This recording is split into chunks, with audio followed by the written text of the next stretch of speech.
ထာဝရထူလာမြို့တွေကိုတင်းတဲ့ဘိုးစီနီဂါမီနှစ်ယောက်ဖြစ်တဲ့လွမ်နိုဆူတဲနဲ့စီနိုတို့ကိုပို့လာပါလေထာဝရထူလာမြို့ဟာဟော်ရိုးတွေအများကြီးပေါ်လေးစီးတဲ့မြို့ဖြစ်တာကြောင့်လွမ်နိုဆူတဲဟာတင်းတဲ့ဘိုးကိုကြောက်ရွံ့နေခဲ့ပါတယ်စီနိုကလည်းကြောက်မနေဘူးပြောလာပြီးတယောက်တစ်ဖက်စီကိုတင်းတဲ့ကိုသွားခဲ့ပါလေလွမ်နိုဆူတဲကလည်းတယောက်တည်းကြောက်နေခဲ့ပြီးသူ့ကိုတယောက်တည်းပြီးသွားခဲ့တဲ့စီနိုကိုစူပုံနေခဲ့ပါလေအဲ့ဒီအချိန်မှာပဲအပေါ်ကနေဟော်ရိုးတစ်ခေါက်ပေါ်လာတာကြောင့်လွမ်နိုဆူတဲကလည်းခွေးပြေးဝက်ပြီးနေရပြီးစီနူကိုလှမ်းဟော်နေခဲ့ပါလေလွမ်နိုဆူတဲကအဆောက်အုပ်တစ်ခုတည်းကိုပြီးဝင်သွားခဲ့ပြီးအပေါ်လက်ကိုတတ်သွားတဲ့အချိန်မှာတော့စီနူကိုဟော်ရိုးတွေကနှိပ်စက်ထားတာကိုတွေ့ရရပါလေလွမ်နိုဆူတဲဟာတခါဖို့တောက်လုံးနေတော့မှာပဲအနောက်ကနေဟော်ရိုးတစ်ခေါက်ကလွမ်နိုဆူတဲကိုတခါလာပါလေလွမ်နိုဆူတဲကိုဟော်ရိုးတွေအသေးတက်လုံးမဲ့အချိန်မှာပဲအဝါရောဓာတ်ထုတ်ချက်တစ်ခုကဟော်ရိုးတွေကိုထောက်ဝက်ပါပြလာပါလေစီနူကိုတားထားတဲ့ဟော်ရိုးရဲ့လက်ကိုလည်းမြားတဲ့စင်းဟာဖောင်းဝင်သွားခဲ့ပြီးလက်ပြတ်သွားခဲ့ပါတယ်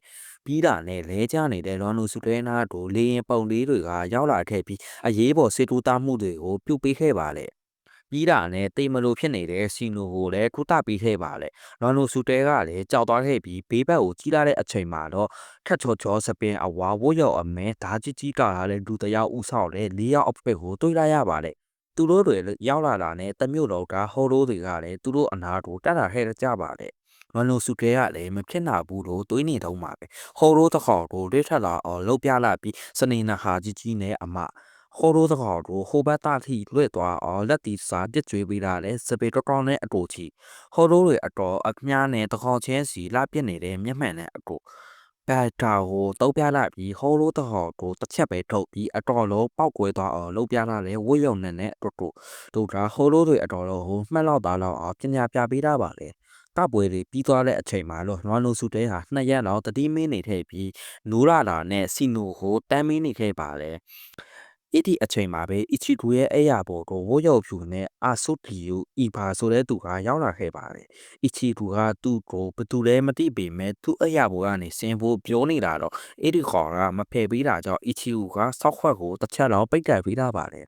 နောက်တော့အီချီဂူဟာလည်းသူ့နောက်ကိုလာသွားခဲ့ပြီးအာရာဒန်လာလို့မိတာပါတယ်။အဲ့ဒါနဲ့ပဲအီဘာကလည်းသူ့ကိုအာရာဒန်လာလို့မေးရလားဆိုပြီးဒေါရဆက်သွားခဲ့ပြီးနတ်နတ်ကိုထုတ်ပြီးချဖို့လုပ်ပါတော့တယ်။တစ်ချက်တည်းမှာပဲရွာလေးတစ်ရွာမှာစီနီကာမီတွေစောက်ကြည့်နေတဲ့ကြားမှာပဲရွာသူရွာသားတွေအကောင်ပျောက်သွားခဲ့တာကြောင့်စီနီကာမီတွေကလည်းခေါင်းစားနေခဲ့ရပါပြီ။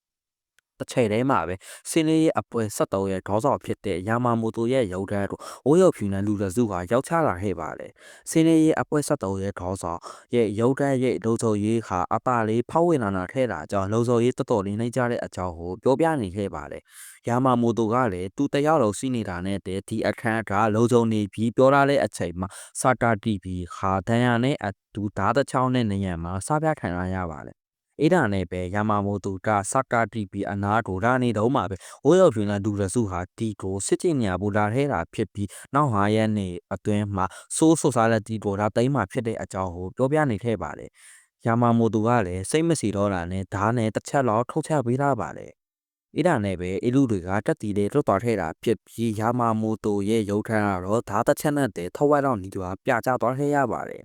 သူတို့ထွက်သွားပြီးတာနဲ့စကာတီဗီကလည်းသူတို့တွေဟာဘက်ကာတွေကိုတုံးလုံးမရအောင်ဖျက်ပစ်နေတဲ့အကြောင်းယာမာမိုတိုကိုပြောပြလာပါတယ်။အဲ့ဒါနဲ့ပဲတစ်ချိန်တည်းမှာပဲအီဘာဟာအီချီဂူကိုဘတ်ကာတုံးဖို့စိတ်ချပေးနေတဲ့ပြီးအီချီဂူဘတ်ကာတုံးလာတာနဲ့အီဘာကလည်းဘန်ကာကိုဖျောက်ပစ်ဖို့လုပ်ခဲ့ပေမဲ့လည်းမအောင်မြင်တဲ့ပဲအီချီဂူတက်လာကိုခံရတော့မဲ့အချိန်မှာပဲအရင်နဲ့အတူထပ်မံပြောက်ကွယ်သွားခဲ့ရပါတယ်။ဟိုစက်ကြဝဠာတနေရာကအဆောက်အဦထဲမှာတော့ခုနကလူတစုဟာအီဗာမလုံနာထဲတာတွေကိုအပြစ်တင်ရေးညင်းထုံနေတဲ့ကြလာကြောင့်သူတို့ဆေးကားစီးတဲ့လူတယောက်ဟာညင်းထုံနေတာကိုမကြနှစ်သက်လာကြောင်းနောက်တစ်ဖက်ကိုဖျက်ပေးတာပါလေအဲ့လူကစစ်ပွဲအတွက်ပြင်ဆင်ပြီးတာလို့သူ့တပိတ်လေလို့ထင်ရတဲ့ဝိုးရောက်ဖြူတွေကိုမေးတာပါလေဒါကတော့ Bleak 1000 Year Block War ရဲ့ episode 1ပါနောက်ဘာကိုနောက်နေ့မှာတင်ပေးသွားမှာမို့ channel လေးကို like and subscribe လေးလုပ်သွားပေးကြပါအောင်အားလုံးပဲ bye bye